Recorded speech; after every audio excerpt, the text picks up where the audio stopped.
এই চা বাগানের উপরে যখন এতগুলো মানুষের নির্ভরশীল, তো এটাকে তো স্পেশালভাবে দেখা উচিত। বিভিন্ন সেক্টরে দেখা যায় গভর্নমেন্ট হাজার হাজার কোটি কোটি টাকা খরচা করে, কিন্তু চা বাগানের জন্য কিন্তু সেভাবে ভাবেই না গভর্নমেন্ট।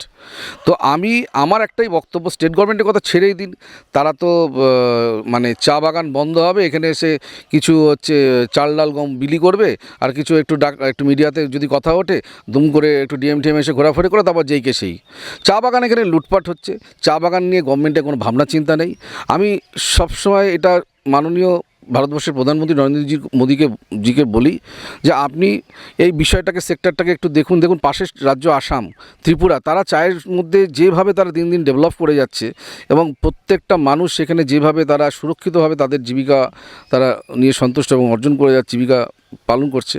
তো আজকে কিন্তু বিশেষ করে বাংলার যে উত্তরবঙ্গের থেকে শুরু করে দার্জিলিং, প্রত্যেক জায়গায় চা শ্রমিকরা ভীষণভাবে বঞ্চিত।